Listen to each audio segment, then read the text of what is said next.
Welcome everyone to the Medical Alley Town Hall, virtual town hall, with U.S. Representative Angie Craig. My name is Shay Mandel. I have the honor of leading the Medical Alley Association and being part of a community that continues to be the global epicenter of health, innovation, and care. And we are so fortunate as a state and as a community to have a U.S. representative in Angie Craig, who better than anybody else in Congress really does understand our healthcare industry. Angie, as I think many of you know, is a former St. Jude medical executive. I like to point out that a few years ago, Angie was also on the Medical Alley board as that St. Jude executive leader. She's got an amazing track record of being a leader in Congress in a very short time, recently leading the establishment of the Congressional Caucus around the supply chain in the wake of COVID-19. So I'd like to welcome U.S. Representative Angie Craig. Angie, thank you for joining us today. Great to see you. Great to see you, Shay, and thank you so much for having me here. It's a real honor. It is an honor to have you. And so, to kick things off, I'd certainly like to give you an open forum, but I think everybody is particularly interested in your reflections on the unique experiences we're all going through in America today, the last 10 days, the last 3 months, and your time in Congress. So please share your reflections with everybody. Well, let's start with just the events of the last 10 days here in Minneapolis and across the country. I have been watching the memorial service here this afternoon for George Floyd. And just reflecting on the history of race relations in this country, and frankly, the systemic injustice in our nation that has existed and frankly does still exist. When we think about this audience, that just the health disparities that lead to Black women dying 3 times the rate of white women in this country. And so, Shay, what I've been thinking about, and Shay and I also have a unique experience of both having at one point in time lived in Tennessee. I went to the University of Memphis and covered the Memphis Commercial Appeal before I started working for a med tech company, the city of Memphis. And I literally documented as the community resegregated itself. So, as I think about, the things that we can do moving forward, that conversation needs to be led by the Congressional Black Caucus.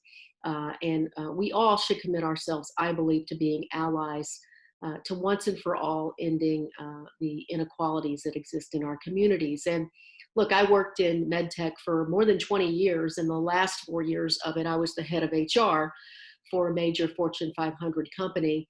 And look, the industry is not as diverse, particularly in employing Black Americans, as it should be. So, I think we got to be willing to call ourselves out for what each of us in our own positions of privilege can do. So, Shay, it's from the last 10 days to sort of being a first-term member of Congress whose main focus has been on reducing the cost of healthcare.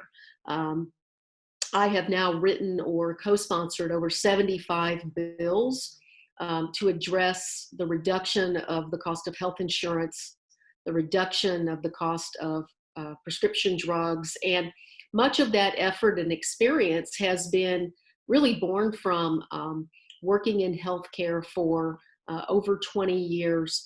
When you're a leader at a local healthcare company, you don't lead with, and I know, many friends that I've met over the years, maybe on this webcast today, you don't lead with, I grew up in a mobile home court. My mom was a single mom. And by the way, my family didn't have access to health insurance for much of my childhood.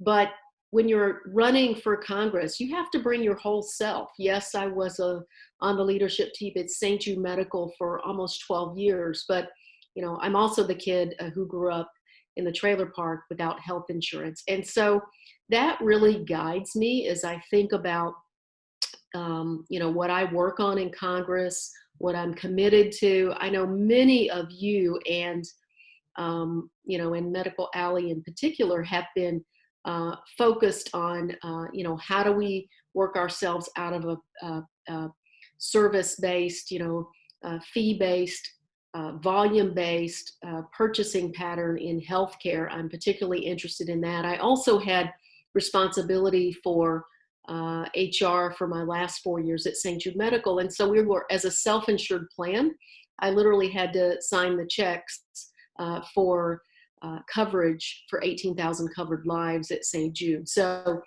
just bringing all of that experience, but also recognizing that America is full of innovative companies, and we have to leave space for that innovation, and also recognizing that the Food and Drug Administration is there for good reason, to protect consumers, but it also presents some challenges to innovation from time to time, and how misaligned our payment system with CMS can often be with FDA and innovation. So with that, I'm often surprised at how few members of Congress actually understand how healthcare works in our nation and the components that go into it. And I certainly am still learning, but hopefully with 20 years and the experience of growing up without access to healthcare puts me in a position to work in the system and through the system to someday get us to universal healthcare in this country.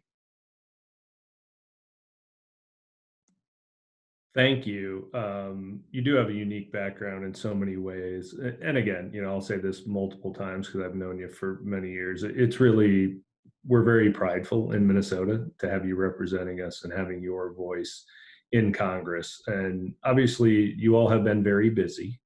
The pandemic, has created a lot of activities that you didn't plan to be working on, but obviously we're all waiting to see what's next in terms of public policy and funding dealing with the pandemic. So, paint us a picture of what we can expect, how this next COVID-19 relief bill is going to come together, and what are some of the sticking points? Well, I hope it does come together. And I've said that, I just implore Mitch McConnell and the Senate to take up the next bill. Our state and our cities and our towns are starting to really, really struggle with the increased expenses from fire and police and emergency services created by the pandemic, in addition to a reduction in services from so many of the activities that they've had to cancel, from the taxes that are often collected in many of our cities, from the businesses that are operating, and just generally the effects of the global pandemic. So, the last thing we want is during a global pandemic when over 20% of Americans have filed for unemployment insurance, municipalities and states having to come back to citizens and raise taxes because the federal government wasn't responsive. And I don't think we want in Minnesota and around the country to see cuts to education, which only would increase educational disparities in our country. I don't think we want to cut our transportation budgets when, interest rates are at record lows, and we could be incentivizing job creation by investing in our infrastructure at this moment in time. I've always seen this as we've got to keep the engine running on the economy so that we have an opportunity to stand economic growth back up once we're through the public health crisis.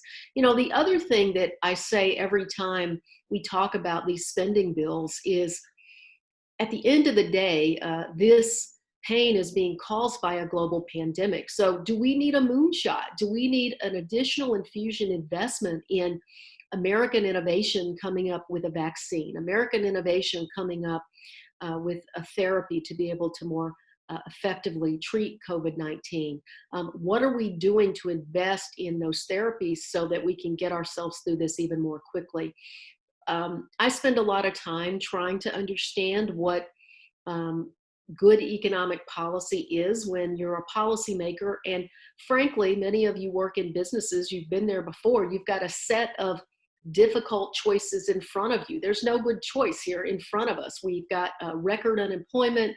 We're in a retraction of 20 to 30%, and we're trying to get the economy back to GDP growth. And so in those set of difficult choices, you know, money in the hands of Americans so that they can continue to pay the rent, continue to pay the mortgage, you know, the unemployment insurance benefits that we've provided. It's been incredibly important, and we may need to fund that more just so we don't end up in a banking crisis or in some sort of landlord crisis where all of a sudden the dominoes start to fall. And then I'll just stop with this. You know, I think it's certainly been imperfect, but the PPP program, the Paycheck Protection Program, many of the businesses that I know have taken advantage of that. Many of the mom and pop shops, the startup companies, that's been a bit of a lifeline. And if you didn't see it last night, the Senate, by unanimous consent, passed the PPP Flexibility Act, which is going to change the terms retroactively for a number of those loans. So if you've got one of those loans, contact your local lender. That's all of those changes have been something that have been things that I've been pushing for as I've talked to businesses in the 2nd Congressional District, just to help them stay in business while we get through this public health crisis. So during all this, we have seen plenty of instances of the federal government attempting to move quickly and predominantly, you know, changing things like digital health reimbursement, you know, doing its best to adapt to the circumstances. And in some ways that has created opportunities for an accelerated transformation of healthcare. Many of those things you've been an advocate for and industry talks about are happening today. How much of that, from your perspective, do you think is going to remain permanent? So for those of us in industry, are we going back, or can we utilize this crisis to move healthcare forward in an accelerated way? Well, I'm going to, you know, industry will have to advocate for itself, but I do think there are some really systemic needs and changes that are going to be longer lasting. The first one is really telehealth. And I know reimbursement for that telehealth service is a big action item that we've been working on my team for a number of years, is just understanding there may be a little bit different way to deliver good health care. So I think that is something that could be more long lasting. Certainly, reimbursement has got to come along with it in our current fee for service system for that to be sustainable. The second thing that I think may be longer lasting is some form of educational distance learning. I know for, you know, my own children, one who just finished up high school his junior year yesterday through distance learning, and another one that just finished up his junior year in college distance learning. You know, I think the legitimate questions of, you know, do we need so many brick and mortar buildings, and what does good education look like, may look a little bit different here as we move forward. The other thing that I think has dramatically changed, which reinforces both healthcare and education, is the idea that high-speed internet, broadband, it's become like your mailbox, right? Every single person in America should have it and have access to it. And that is an inequity if someone doesn't. So, you know, I think as we implement a surface transportation bill this year, hopefully you will see through Energy and Commerce's work the integration of a very large broadband bill. I'm very hopeful that that is going to happen. But I do think that some of the aspects around healthcare and how it's delivered may in fact be changed forever, Shay. And I, again, there'll be winners and losers most likely on this call here from that change in the environment. But I do think that that is something that has changed forever. Well, and thank you too for your leadership on thinking about infrastructure more broadly. Obviously, during this time, we've talked about telehealth, right? The technology capabilities for both education and healthcare have been there, but I think we absolutely see, not having access to that impacts the people who need it most, right? So as we talk with our members, including hospital system like CentraCare, where the use of technology to reach people, can be a critical tool. You do have, the greatest disparities in access. So, we appreciate your leadership on that issue. Want to work with you on that going forward. I do want to ask you, you were a leader in getting this supply chain caucus set up. So I guess I'll call it a two-part question. Give us your reflections on the federal government's handling and coordinating or lack thereof in response to the pandemic, and also, your perspective on our preparedness for a second wave if it comes. Well, two things. First of all, we actually started the supply chain caucus just before the pandemic, and so, when I joined as a co-lead in starting this caucus, who would have thought that supply chain would be such a sexy topic in America, right? I have thought from day one that we needed a supply chain czar responsible for not just getting medical supplies to the United States, like Project Airlift, which I applaud the administration on, but I've also felt like we need someone to be centrally making decisions about which states and when those supplies get to. I think about this in the context of working at St. Jude Medical all those years. I worked for the corporate office. At one point we had 6 divisions. Would we have allowed our divisions to just bid one another up for raw materials? And then in the end, would the corporate division have jumped in and just bought it out from under them? So some of what I've seen has not made sense to me. And my style with the administration and with my district and my constituents is always to say, look, there's going to be plenty of time to do a deep dive into where we prepared for a global pandemic, where the de-investment at CDC. SMART was the lack of investment in NIH. SMART was the disbanding of the global task force on pandemics. Smart thing to do. We have plenty of time to come back to all of that, but we're in the middle of a pandemic, and I do think that it is my responsibility to stand up and say, I think we need a federal strategy for supply chain. I think we need a federal strategy for our food supply chain in particular.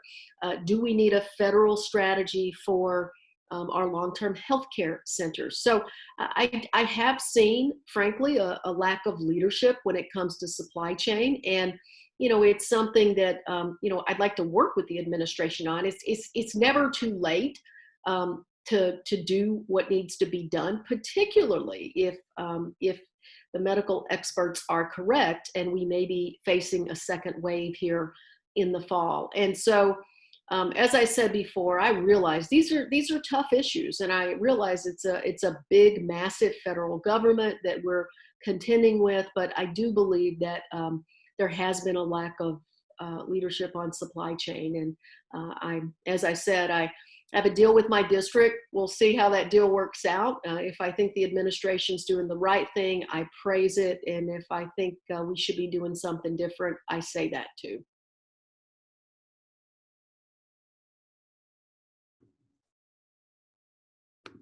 Managing technology.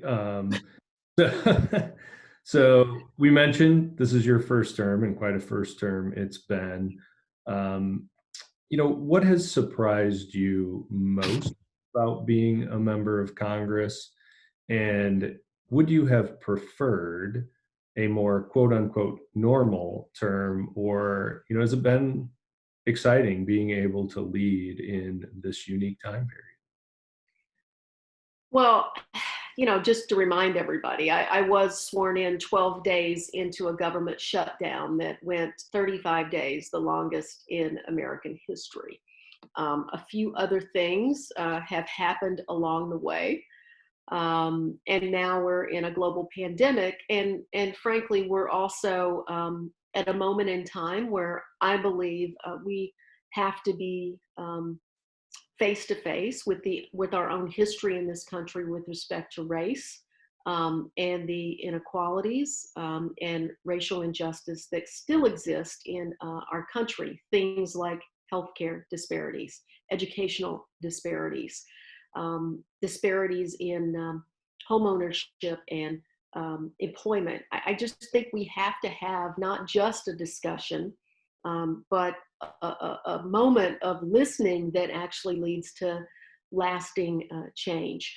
And so, yeah, it's when you run for Congress, particularly when you come out of the private sector and you've never run for public office before in your life, and you run for this, the truth is, we all do it for our own reasons. I did it because I told you where I came from. I told you that I was on the leadership team at St. Jude Medical. And I know how very, very lucky I've been. I know also that, we need more people in the Congress who are willing to work across the aisle and work together. Look, despite how much division there is in this country right now, if you come to one of my 17 town halls that I've had, and I love it because I now have regulars who come and they ask me very hard questions. They believe their point of view very strongly as the people who believe other things. And that's okay. I think we have to create an environment, again, in this country where it's okay to disagree on policy. But what unites us is in our belief that that we are all equal and that we're all treated equally. And what unites us is that we do root for our neighbors. What unites us is more powerful than what divides us. And that's the philosophy that I brought to Washington. Shay, I have a wife. We have 4 children. They're 17, 21, 22, and 22. I've lived in a world where not everybody around me, would agree with who I am. But you know what? I've listened and I've taken the time to at least respect their position. And even when I disagree, I work really hard to do it respectfully. And we have to get back, in my mind, to that in this country. And so, look, I don't care, if you're red or blue or purple or green from a political party perspective. I just want people in the Congress who are willing to get back to that level of civility and just try to bring this country back together. And, I will say Congressman Pete Stauber in the 8th Congressional District, a Republican here in Minnesota, is a good example of someone who I have worked very closely with on special education funding, on transportation and infrastructure issues. We both sit on the House Committee on Small Business together. And he's exactly the kind of person that I want to work with. Someone who we're not going to agree on everything, but even when we disagree, we're willing to listen to each other and our points of view respectfully. So what is the most surprising thing about my first term in Congress? Neither political party wants us to work together. It's more beneficial to the political party system to have us divided and at each other all the time. And the truth is, I've stood up to my own party a couple of times. In big ways, I filed an amendment to stop Democrats from giving members of Congress a pay raise. The average family of 4 in this congressional district makes $81,000 a year. Members of Congress make double that. I don't think my constituents believe Congress is underpaid. Plus, this was after the longest shutdown in American history. I was a former head of HR. I'm certainly willing to put a pay-for-performance system in place in Congress, but we're going to have to to me, that performance is we figure out how to work together and we get things done. And so the biggest surprise is just how hard it is to work across the aisle, because the political party systems, they don't want it. Well said. And, before I comment back and ask you a question, I was just so excited to talk to Angie when we got started. I failed to mention what my team had told me to mention to everyone who's participating. You have a Q&A button at the bottom of your Zoom screen. Please, if you have questions, and we're bringing those questions in with the time that we have toward the end to ask Angie, please submit them there. So Angie, again, well said. And I know, before you went to Congress, as an executive and someone who's very active, you as much as any of us outside the system had a pretty good idea, certainly of what this might look like. And I know part of the reason you wanted to go to Congress was to change this dialogue. But it is tough, and your district, is very much a balanced district. You're up for reelection. You said you had a deal with your constituents, so I'm curious what is the second district most worried about? And then just on a more hopeful note, I think, with election coming up, what do you see as the prospects for some of that political division to change?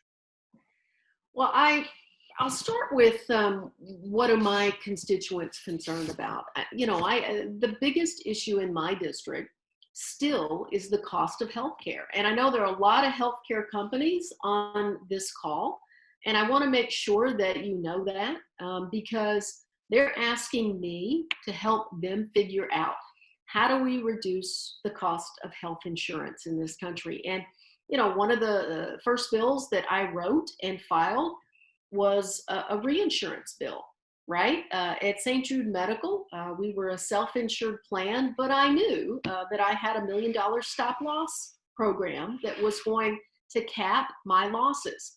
I wrote that bill as a Democrat, introduced it into the US Congress. Most of you may know that Republicans here in Minnesota actually introduced that bill and got it passed here at the state level, and it drove down the cost of insurance in the individual marketplace.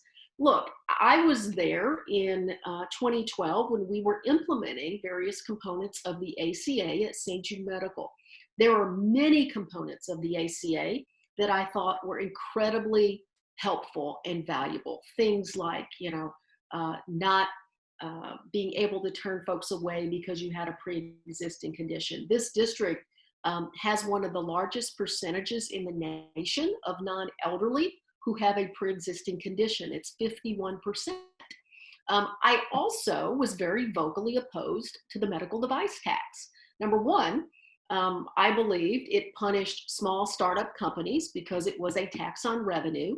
And number two, I know because I worked in the sector at the time that it cost Minnesota jobs. And so being able to bring all of that to Congress, to be able to push my own leadership on issues, to be able to sit down and say to brand name pharma companies, look, we have to make room for generics in this country. That is anti-competitive if you have pay-for-delay tactics in place. It's anti-competitive if you have such a longevity on patent protection that you're not going to be able to allow competition in the marketplace. So I just want a level playing field out there. I want to support innovation, but at the same time, healthcare has got to understand that the average American who isn't in, and even an American in my district who may have employer-sponsored healthcare right now,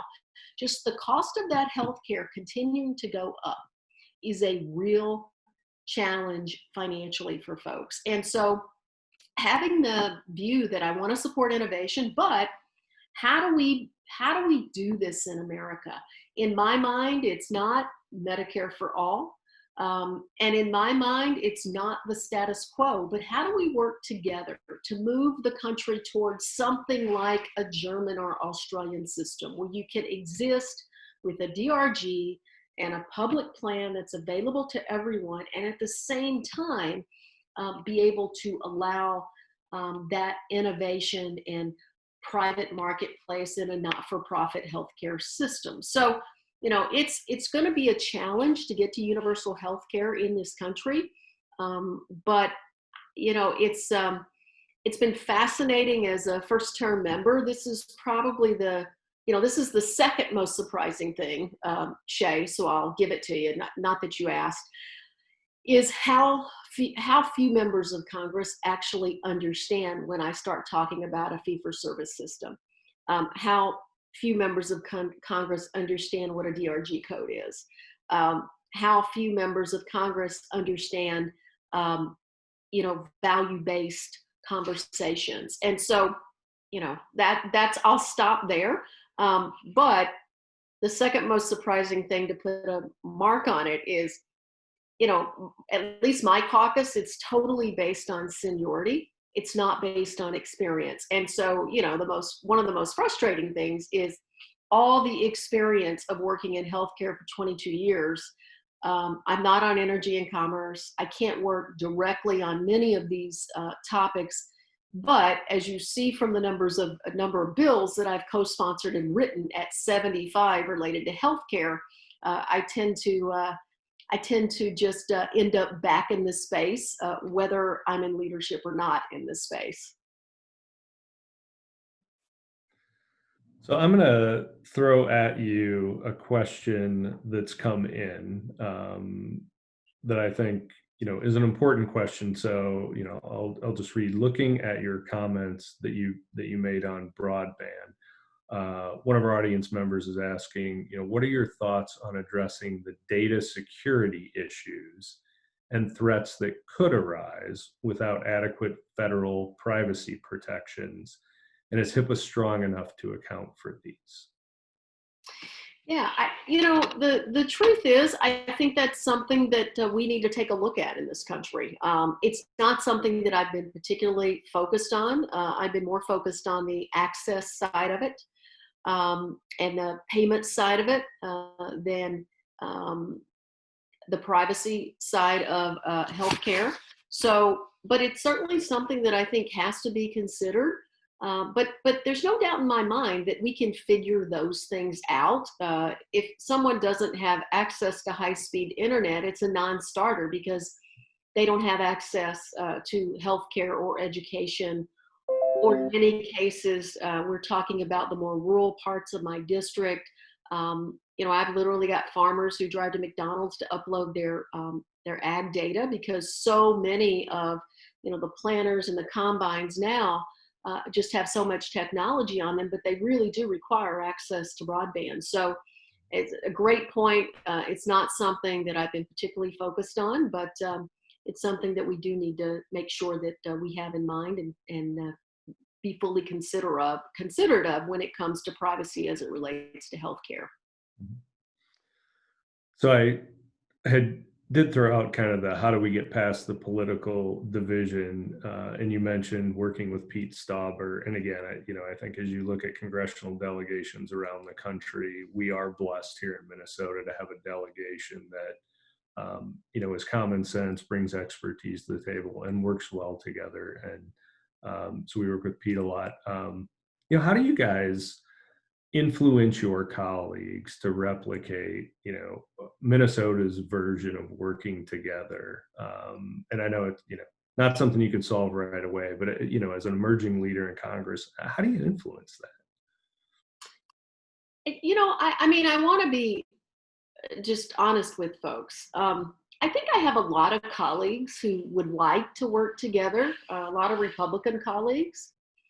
But, I think when you feel like you can't buck your own party, when you feel like, if you work with somebody, your president's going to yell at you or your leader's going to yell at you, it creates a kind of dynamic where it is more difficult to work together. And, remember I said, I'm not just blaming Republicans on this, but it really is eye-opening just to see how difficult leaders of both parties make it to really work together across the aisle. So, I think the truth is that Pete and I, we work well together because, on the freshman trip after we were both sworn in, I was headed, to get a beer on a train.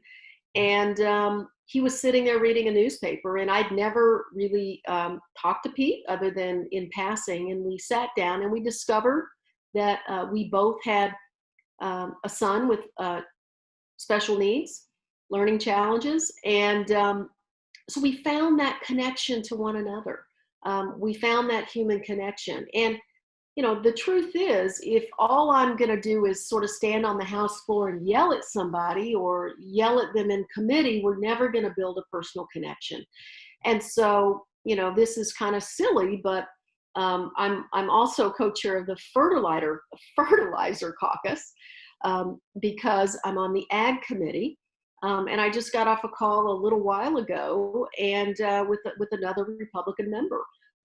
And so we have that connection. Dusty Johnson from South Dakota, we had the connection of flooding in each of our districts last year. So we worked together on a piece of legislation. Rodney Davis from Illinois. The truth is, Shay, it's just like in business. When you develop relationships, you can disagree, but it happens respectfully. When you don't take the time to develop relationships, then it really will never happen. And I don't know about the companies on this webcast, but I can tell you at St. Jude, we had a particular culture. It was like a family, and it was a dysfunctional family sometimes too, just like every other family, right? And we'd argue and we'd gripe at each other, about each other from time to time, but at the end of the day, we were working toward the same goal. And I feel like in our country, we have to have people in office, and take these comments however you want right here at this moment in time, but you have to have people in office who are working toward the same goal. Are we trying to unite the country, or are we trying to divide it for political purposes? I'll leave it as a rhetorical question, but I'd like to be part of a leadership team in this country that is seeking to unite the country. And so we'll leave it at that. I think that's great advice, and for anybody watching, not just great advice, obviously, for our political leaders, but business leaders. And really, given where we're at today, I think it's great advice to get to know people. Many times, even right in your own extended families, could do a lot of good. I'm going to bump back to a policy question coming from our audience, and then shift this. We're just going to keep going kind of back and forth on the personal and the sort of policy side. But our question is, with the impact of the pandemic placed on the supply chain for PPE, reagents, and other medical products, will we be looking at mechanisms to repatriate manufacturing and production in the U.S. to be less reliant on the global market? Well, that is a loaded policy question. Look, I worked for a manufacturing company that had manufacturing around the world. It was placed there for the purposes of having, regional manufacturing and distribution. So, I think the answer is, I personally like the idea of making some changes in our tax laws that will incentivize repatriation of manufacturing back to the United States as much as possible. I understand why companies relocate outside the U.S. And just to be clear, because there's some things you're going to love about me, and there's some things you're probably not going to like that I'm going to say. I thought reducing the corporate tax rate down to 21% was way too low. No one had ever talked about taking it down. And if you're going to take it down that low, you certainly shouldn't have left the loopholes. I mean, if I'm, I remember how many, tax lawyers that companies that I worked for employed. And, honestly, the reduction in revenue from corporate taxes has been has been a problem when it comes to just the revenue stream of the United States. So, if you're going to reduce taxes, then you're going to have to take away some of the tax breaks that continue to exist for manufacturing outside the U.S. So at the end of the day, I think there is going to be a knee-jerk response to bring manufacturing back, to bring supply chains home. And I think it is a conversation we should have about certain supply chains and the risks that some of them pose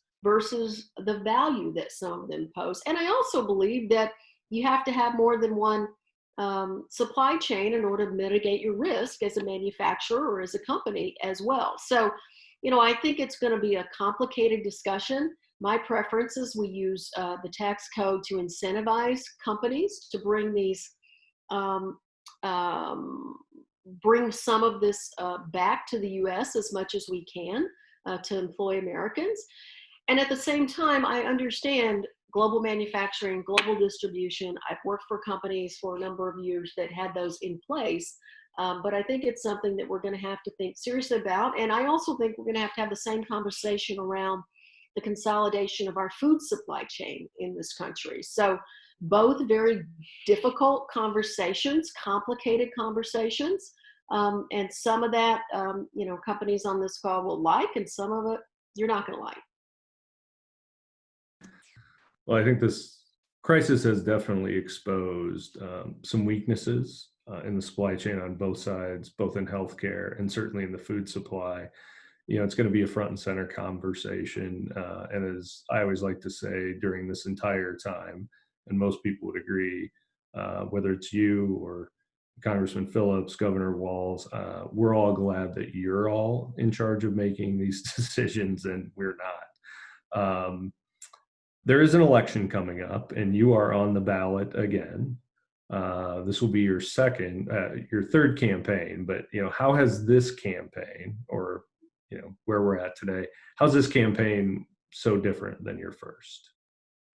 Well, I'm going to be honest, Shay. I haven't done a lot of campaigning. The truth is, right now we're in a public health crisis, and I think what my constituents need right now is for me to do my job as their representative. We've helped 350 businesses so far either get access to a PPP loan or help sort out a problem they were having with the Small Business Administration. We helped over 50 people get home when we closed our borders at the beginning of this. My team and I are doing everything in our power just to make sure we help as many of our constituents as possible. But you are right, we are now less than 5 months from Election Day in 2020. I have the humbling experience of having lost my first election and then continued, come back and won my second election in a rematch. So, I don't take anything for granted. I often tell my district constituents, I'm reapplying for my job in 2020. I'd love your support. If you think I've done a good job, I'll tell you, I don't have any control over what gets put on the House floor, but what I do have control over are the bills that I write and the bills that I co-sponsor. And over 80% of the bills that I've written or co-sponsored as a member of Congress have been bipartisan bills. There are Republicans and Democrats on them. So if voters think that's what they want, someone who's, willing to listen to everyone, be respectful, be civil, and develop those relationships across the aisle, I believe my work in developing those relationships has only begun. I think that my focus on, helping this country get to universal health care has only begun. And, again, I'm reapplying for my job. Specifically to your question, how is it different? Look, I do have a very, very small campaign team, and instead of door knocking this summer, there's going to be a lot of remote phone banking. I'll tell you that we have just a fired up group of volunteers and of interns. We have approximately 40 interns so far working for my campaign. They're keeping the wheels on the bus. They're checking in with our neighbors to make sure they're okay. And a lot of the folks on this call, Shay, like you and I are privileged, right? But I go down, to the Open Door in Eagan often at pop-up food banks. But I want to throw a statistic out to you. 40% of Americans who make $40,000 or less annually are currently unemployed.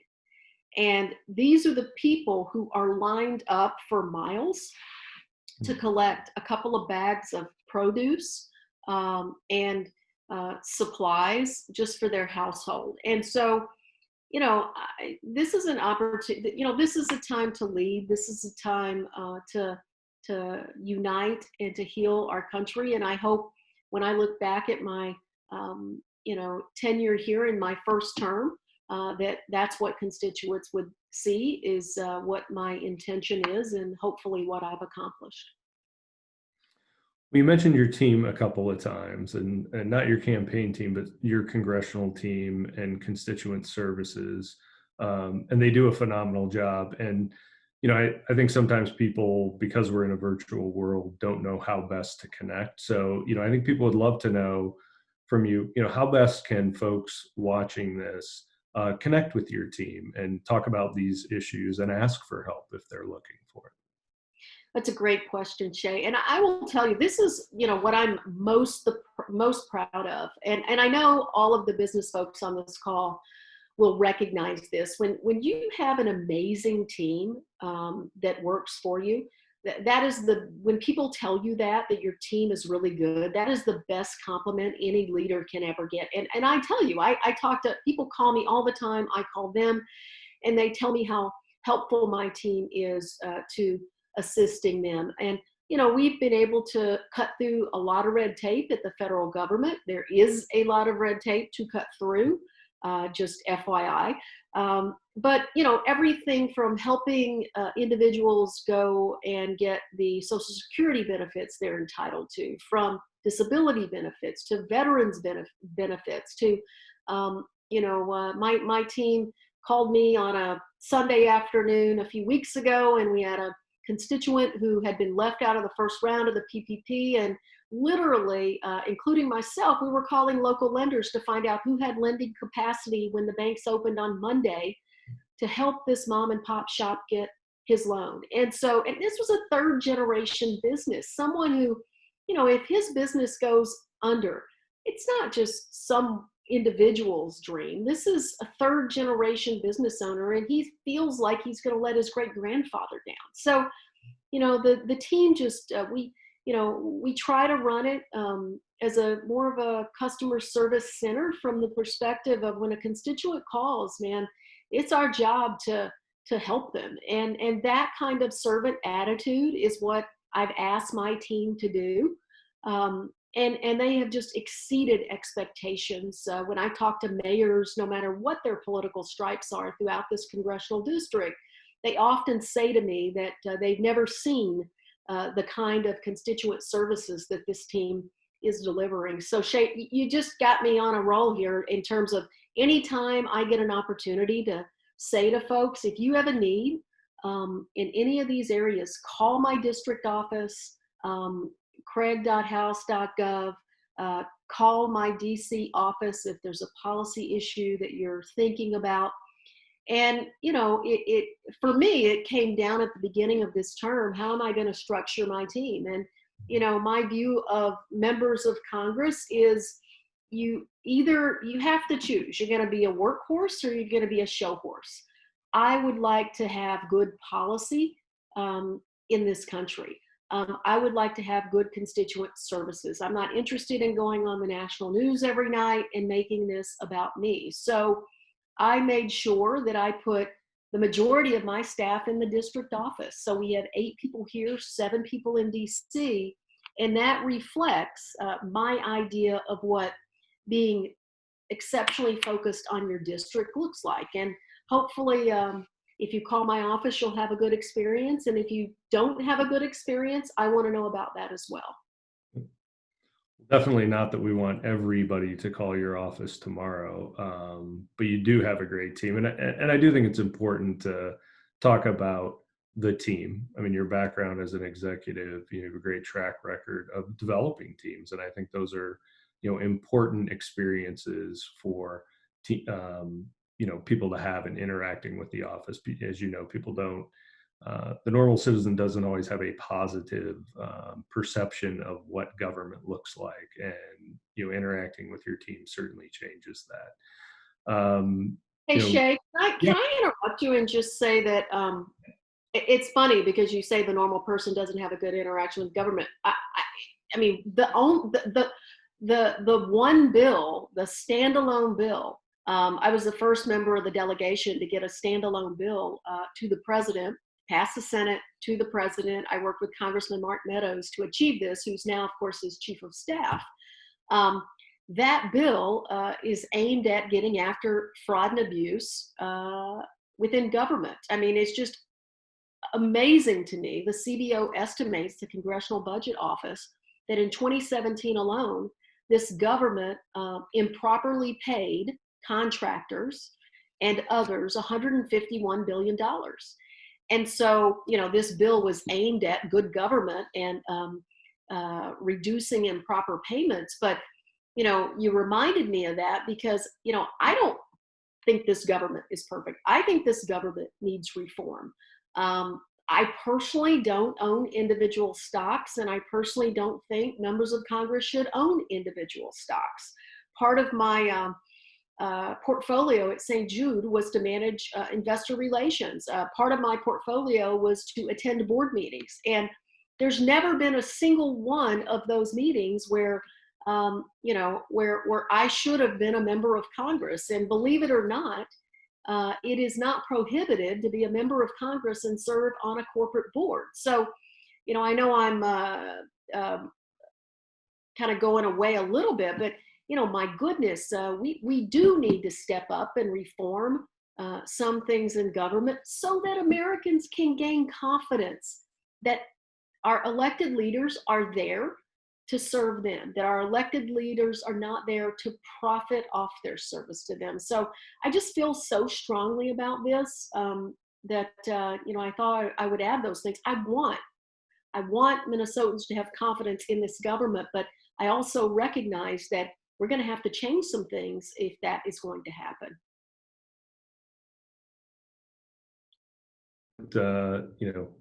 People are here to hear you, not me. So I appreciate the interruption. So as we kind of have a little bit of time left, I know, restaurants are opening up a little bit, right? You can kind of get out on the patio, and I know folks are always looking for some good recommendations in the second district. What are a few of the places that you're trying to rush back to and folks should check out in your district? Oh, you're gonna get me in trouble throughout my district. But I will frame the answer to this. Look, if it's a Sunday afternoon, you'll probably find me either at Spiral Brewery over in Hastings. It's an amazing little craft beer place. They've started to distribute to some local liquor stores, and it's just this great story. Two hometown kids went away for a while. They met in school in Hastings, and then they came back. They were married, and they started a brewery that they have shared pieces of ownership with the community. And so it's just this great community gathering place, and it is just one example of what's so amazing about Second District restaurants. And then the second one, Wildcats in Eagan, is kind of my hangout spot. It's the most apolitical bar and grill. It's in a little strip mall. You'd probably never go in there if you just saw it from the road. But George owns it, and it's amazing. And the truth is, it's in trouble right now, just like a lot of restaurants throughout the Second District, with shelter in place and now only being able to dine outside with reduced capacity. And, but I'll be honest, my favorite restaurant in the district was Vivo in Apple Valley, and they've already announced that they're not coming back. Charlie's on Prior Lake has already put a for sale sign out front. So, I could go on and on here, but, it's all of these are beautiful restaurants, but they're also beautiful stories of an individual who had a dream with their business and they're struggling now. So, that's what, that is the public health side of this. I always say, Shay, we can't forget over 100,000 Americans have died. And we have to mourn them, and we have to do better when it comes to funding our public health system in this country and our preparedness for pandemics in our county health systems.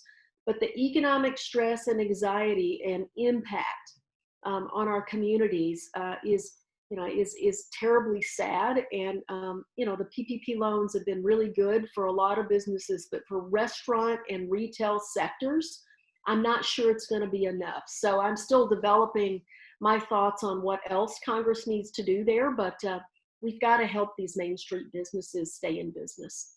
Yep. Well said. So we've all been at home. So what habit or rediscovered hobby has happened for you during all of our time here at home in the last few months? Oh man, you are getting personal here. Well, okay, so I'm laughing because I just finished Schitt's Creek last night. Uh, I have been meaning to watch it forever, and so not traveling. I mean, I've been back and forth to DC 4 or 5 times during the pandemic for major legislative packages, but I spend 9 or 10 hours now on Zoom, just like all of you do, I'm sure. But that actually has left me with some time after 8 o'clock to binge watch a little bit of Netflix and other shows. So um, Schitt's Creek is something I just finished last night. And if you haven't watched it, I promise I'm not being paid by by Netflix. It really is just the best message. It's just a great message. It's a great show, and that final episode was really quite extraordinary, wasn't it? It was, and it's funny because when I'm home, for dinner, my wife and I, we have a little lake that's Egan Black Hawk Lake Park is around there, so it's a public city lake, and we walk around the lake. And what's interesting is it's kind of the same people every night around the same time. So the socialization of kind of running into the same folks. And I think if nothing else, the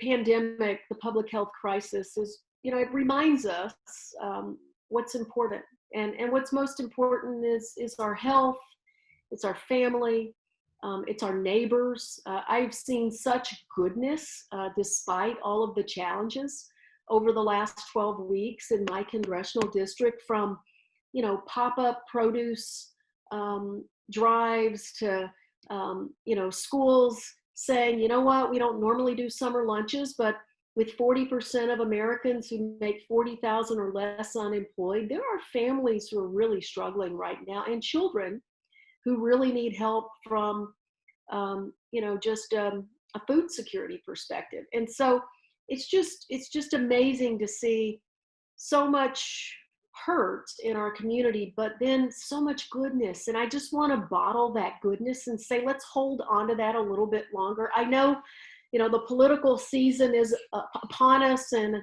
once again, for the third cycle in a row, you're going to see all kinds of, terrible ads about candidates, against me, for me. I mean, it'll be all over again. But I just hope we can somehow bottle the fact that, man, we're all in this together, and we either have to all be in it together, or none of us are going to be in it. And so, I just hope we get to that point in this country where we're just tired of division, and we're ready to listen a little deeper to one another, and to come together as a country. And I think, both given the clock and that statement, I think that's a perfect place to end our town hall. I appreciate you letting me ask some of the personal questions. I know I think it's great for people to get to know you. So it was a lot of fun, but also really appreciate the way you go about policy. Very thoughtful answers. I'm sure most of us watching this are thinking, wow, we're just trying to keep up. So thank you for your leadership. Thanks for what you're doing for Minnesotans. Again, it's great to see you. Stay safe, stay healthy. For those of you watching, thank you for attending. We will continue to do webinars and town halls as part of Medical Alley's offerings to ensure that you're connecting with leaders like Angie, as well as getting access to resources and programming that can help your business during this difficult time and play a role in how we continue to work together to transform healthcare. So again, Angie, thank you so much. Good luck on the virtual campaign trail. We'll look forward to continuing to work with you and your team. And again, for everybody else, thank you for joining us today. Have a great rest of your day.